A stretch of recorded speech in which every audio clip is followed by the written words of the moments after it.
மருது மக்களாட்சி வருது. நல்லாட்சினா எடப்பாடியார் தான். வாக்களிப்பீர் இரட்டை இலையே. இனிமே கண்ணை மூடிட்டு கடலை எண்ணெய் வாங்கலாம். ஏன்னா மந்த்ரா கடலை எண்ணெய் இதயத்தின் தயாரிப்பு. வறுக்க பொரிக்க ஏன் எல்லா சமையலுக்கும் மந்த்ரா தான். மந்த்ரா கடலை எண்ணெய், அபார ருசி, ஆரோக்கியமான உடல் நலம். வணக்கம். செய்தி சுருக்கம்.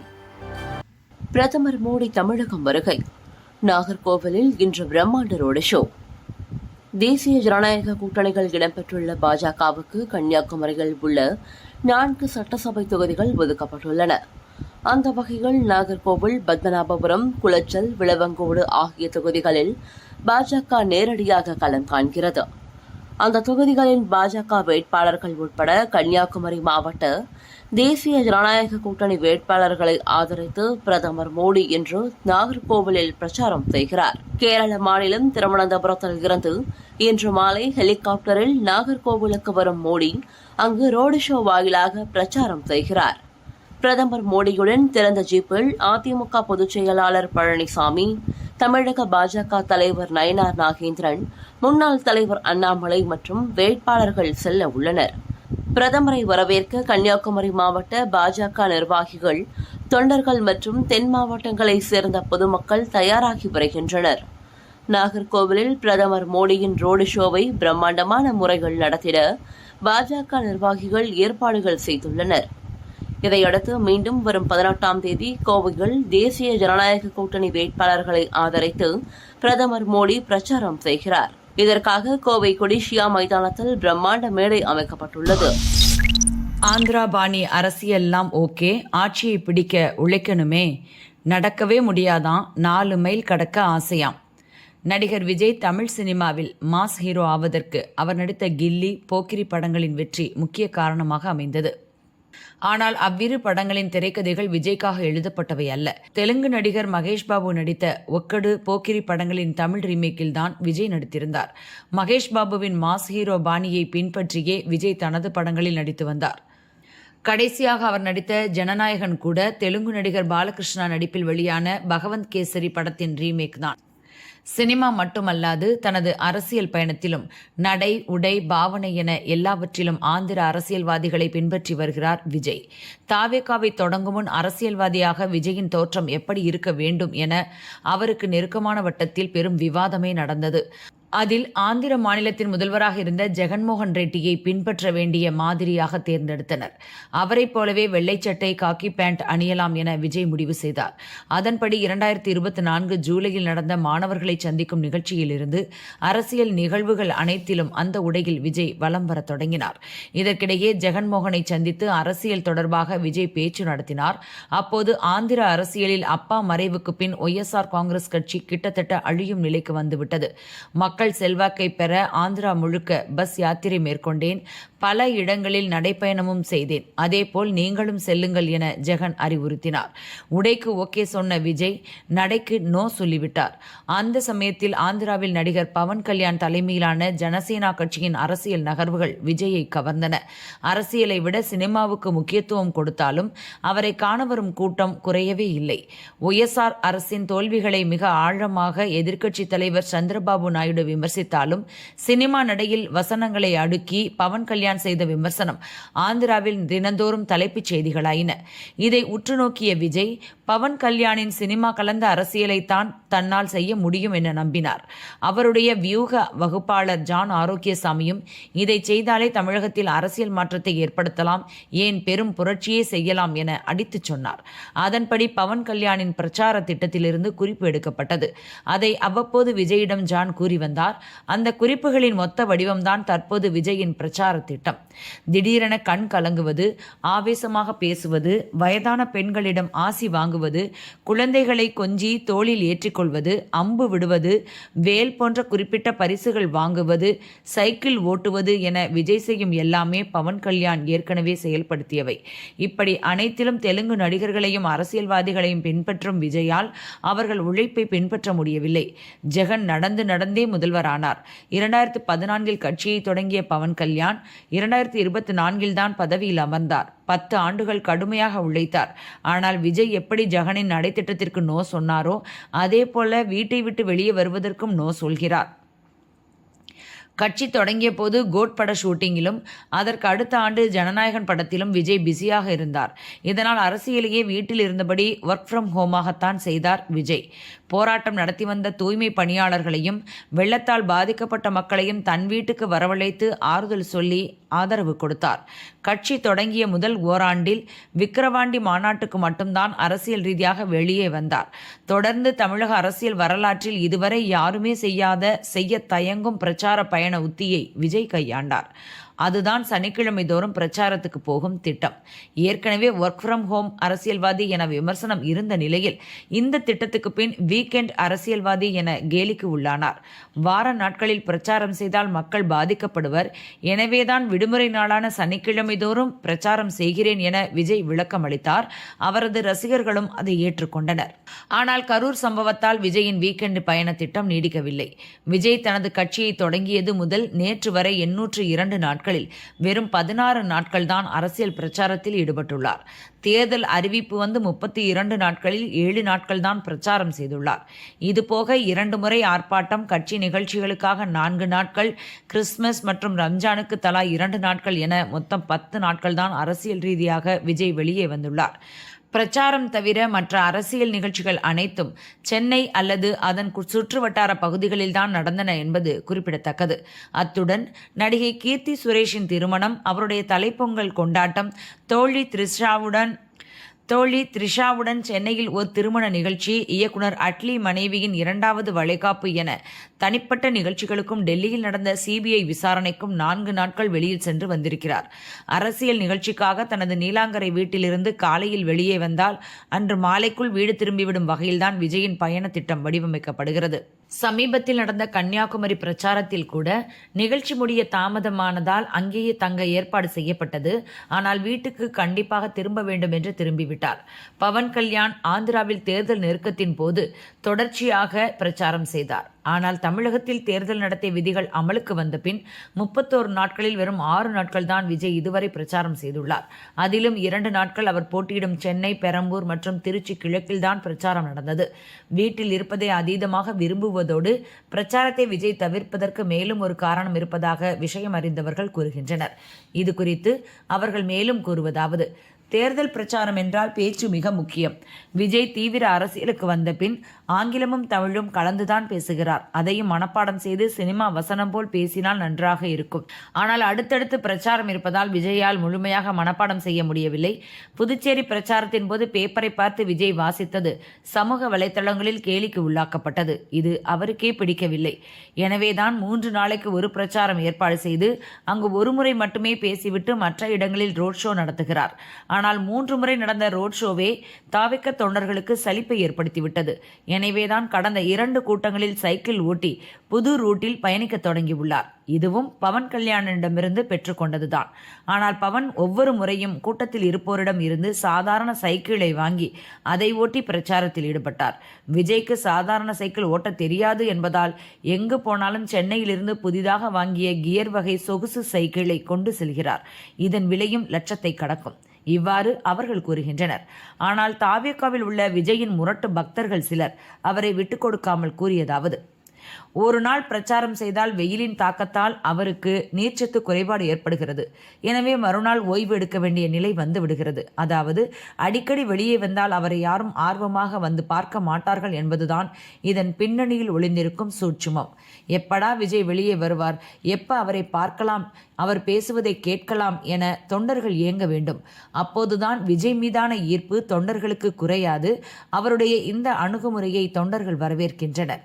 அதனால்தான் எதிர்க்கட்சிகள் எவ்வளவு விமர்சித்தாலும் அதையெல்லாம் விஜய் கண்டுகொள்வதில்லை. விஜய் பிரச்சாரம் செய்யும் போது அதுவே ஒரு நாள் முழுவதும் டிவி சேனல்களில் செய்தியாக ஓடும். பிரச்சாரத்தில் எடுக்கப்பட்ட வீடியோக்களை 400 குறு வீடியோக்களாக மாற்றி கட்சியின் ஐடி அணி சமூக வலைதளங்களில் பரப்புகிறது. இதுபோக தொண்டர்கள் எடுத்த வீடியோக்களையும் பிரச்சாரத்துக்காக வைத்துக் கொள்கிறோம். இதனால் விஜய் வெளியே வந்தால் அன்று ஒரு நாள் முழுவதும் சமூக வலைதளங்களை விஜய் ஆக்கிரமித்து விடுகிறார். இதெல்லாம் கட்சி ஐடி அணியின் பிரதான பணியாக உள்ளது. பாருங்க, விஜய் வீட்டிலேயே இருக்கிறார் என எதிர்க்கட்சியினர் விமர்சிப்பதும் விஜய்க்கு இலவச விளம்பரம்தான். ஓய்வுக்கு ஓய்வும் எடுத்தாச்சு, விளம்பரத்துக்கு விளம்பரமும் ஆச்சு. இவ்வாறு அவர்கள் முட்டு கொடுக்கின்றனர்.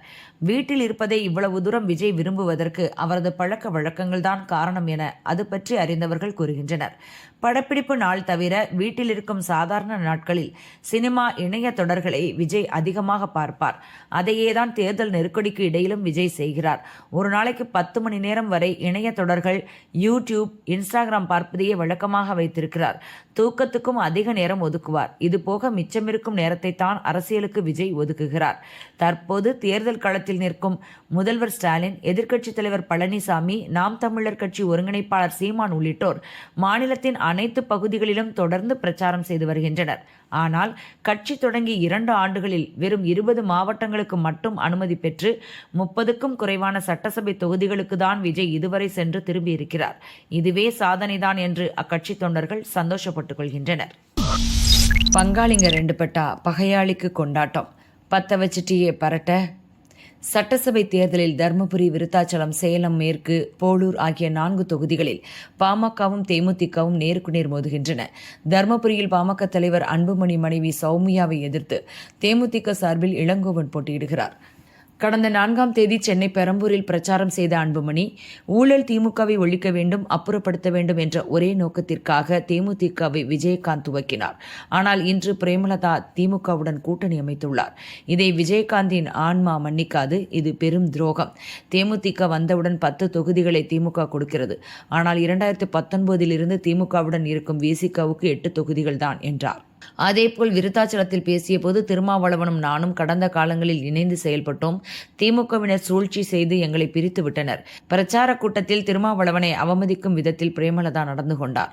எனக்கும் அவருக்கும் கருத்து வேறுபாடுகள் இருக்கலாம். ஆனால் ஒரு கட்சியின் தலைவர் என்ற முறையில் அதற்கான மரியாதையை கொடுக்க வேண்டும் என்றார். கடந்த 2024 லோக்சபா தேர்தலில் தர்மபுரி தொகுதியில் போட்டியிட்ட சௌமியா குறைந்த ஓட்டுகள் வித்தியாசத்தில் தோல்வியடைந்தார். பட்டியலின ஓட்டுகள் கிடைக்காததே தோல்விக்கு காரணம் என அப்போது கூறப்பட்டது.